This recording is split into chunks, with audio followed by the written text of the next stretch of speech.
This is Podcast Theory.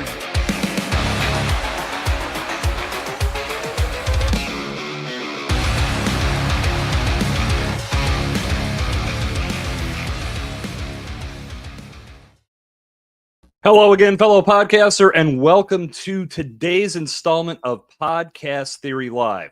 I'm your host, Jason Sircone. It is Tuesday, right? No, Wednesday. Wednesday, June 11th. No, wait, it is Tuesday. Oh my God, man, we're right out of the gate strong on this one. I don't even know what day it is. Tuesday, June 11th, 2024. And today, I want to take a few minutes to talk about what I'm doing right here, this whole act of live streaming. And I want to start off with a disclaimer that in no way, shape, or form am I an expert at live streaming. But I wanted to take some time to share what I've learned so far because this topic came up on one of my live streams of Let's Blow This Up Live when I was talking with Mark Ronick. Too often when it comes to connecting with people and letting them know how they can get from point A to point B, sometimes we put ourselves in a position to where we don't want to share the information that we've learned because, well, they may be thinking, or we may be thinking that we just don't know enough yet. So we don't want to put ourselves out there because we feel like we need to get to level 10 before we can talk about anything below that. But in reality, let's just say we're on level 3 or 4. The people that are at level 1, level 2, level 3, they need to get to the next level as well. And you've gotten there. And if you keep that information inside and you don't take a minute to share, well, they can't learn from you. So it's hard for you to arrive and showcase your expertise, even if it's just a small sliver of expertise. It's hard to put that out there if you keep it to yourself. So today I want to share 5 things that I've learned about live streaming so far. And like I said, I just began this venture in May of 2024, so I'm a little over a month into this thus far. I came into 2024 knowing that I wanted to bring live streaming into my production practices somehow, just wasn't quite sure how I was going to do it. For me, and it's kind of a nerdy, geeky thing, I'm captivated and just blown away by this capability. When I was in college, I was in the communications program at the University of Pittsburgh at Bradford. I know I've talked about my radio show on past podcasts and past live streams as well. Did I say past my radio show? Whatever. Sorry, live, can't go backwards. But a big part of that was television production as well. And we did not have this capability of just pressing a button and going live to the world. So this still blows me away. And I love it. And I knew I wanted to do more with it. So I thought about ways that I could bring live streaming into my life and started thinking about Let's Blow This Up, which is my other podcast. Started thinking about podcast theory. What can I do to implement it here? Ultimately, what I landed on was first going with Let's Blow This Up Live. Let's start doing a weekly live stream and add that to the podcast production side of things. But in addition to that, I'll be doing seasons, as I mentioned in the kickoff for this live stream as well. Lots of things to talk about, but let's keep it focused for today. This was why I wanted to bring live streaming into my life. And I felt starting with one was a good way to see how it would go. And I immediately fell in love. It was very similar to how I felt about podcasting. When I first started podcasting, I absolutely loved the medium. I knew immediately that this is where I wanted to be. So live streaming is the next step in that evolution. And here we are. So coming at you daily with Podcast Theory Live. Also, weekly of Let's Blow This Up Live, which is every Wednesday, 8 o'clock p.m. Eastern on YouTube, on Facebook, and on LinkedIn. What I love about live streaming is that it's something that it's very, very organic. It's very raw. As you said, or as I've said, I've screwed up a couple times, but there's no editing here. You're live. There's no safety net. This was a challenge for me because a lot of what I try to capture in the podcasting environment is this unscripted, organic conversation. To me, that makes the best podcast content. Connecting with somebody, getting to know who they are, what they're all about, but doing so in a way where they don't feel pressure to where they're going to get a ton of questions like they're in an interrogation and they're getting grilled. Of course, there are ways that you can do that effectively. And For brand new podcasters coming in, I don't necessarily recommend going completely unscripted. You really have to be in the right frame of mind to be able to control that conversation and fully use all of those active listening skills and communication and conversational skills that you've learned over the years. I've been doing this for 10 years. So now I feel I'm at a point where I can do this and do it well. Live streaming gives me an unbelievable opportunity to do just that.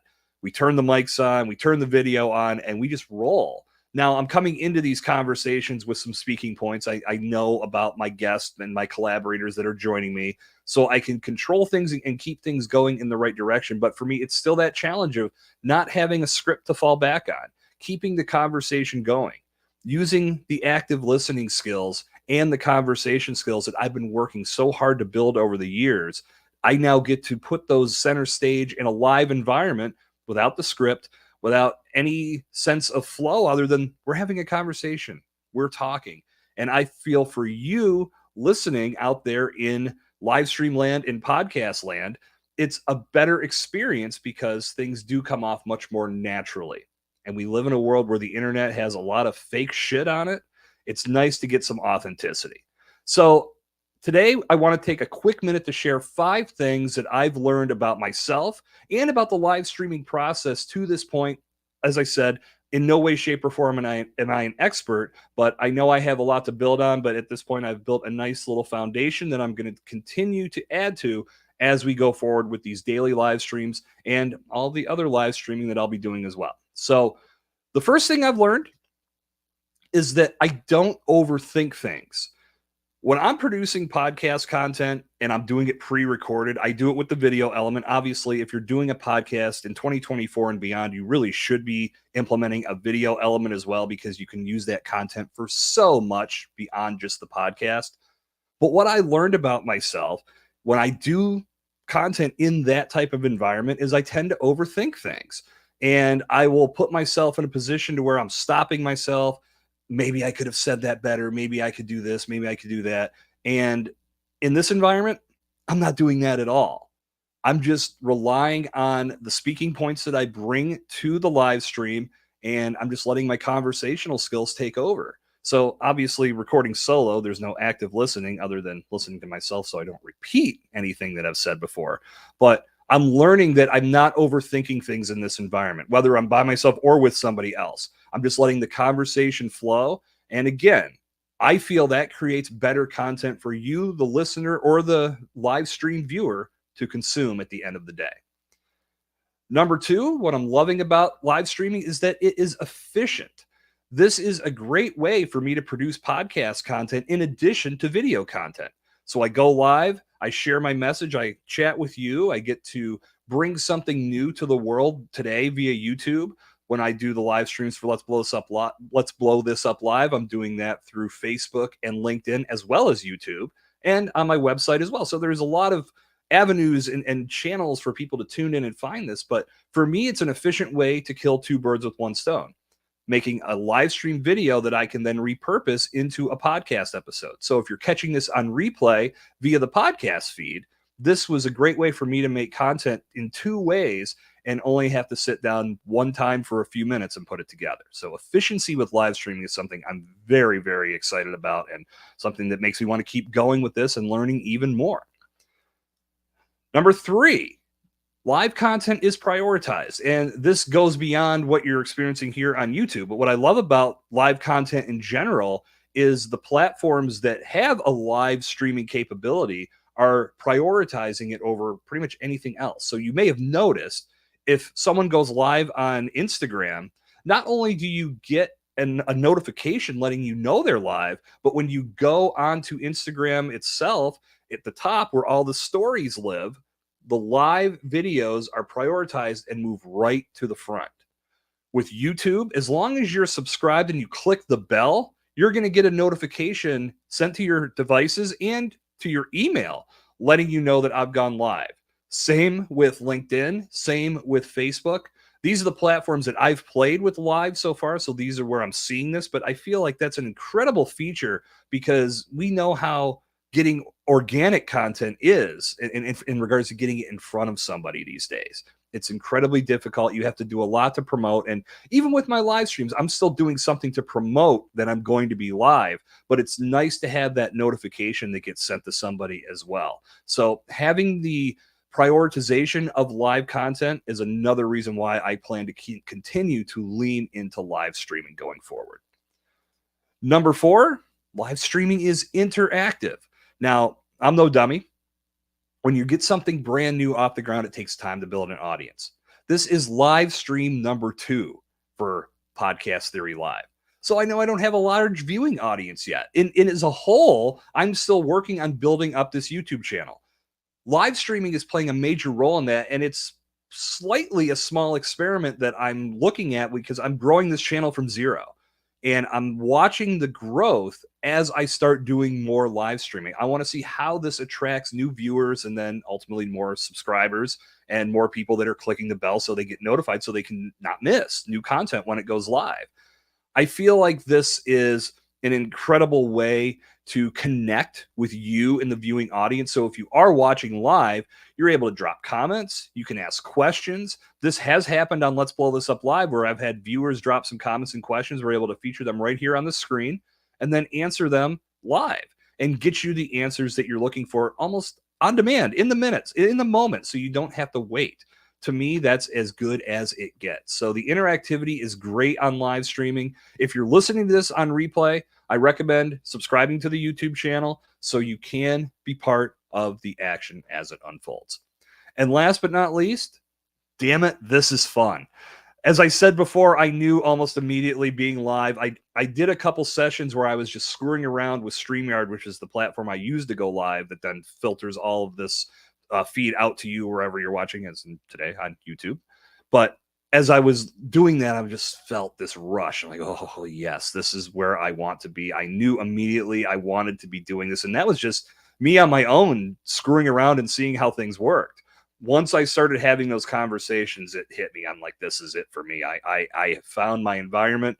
I want to continue to build seasons in that pre-recorded format, but I can honestly say that live streaming has brought a major key component to how I plan to produce content into my life, and I'm going to continue to lean on it going forward. So I want to hear from you. Now that I'm wrapping up today's live stream, I'd love to hear what you think about live streaming in the comments. What have you learned about this platform? Have you done any live streaming, or are you planning to implement some type of live streaming into your podcasting or video production practices going forward?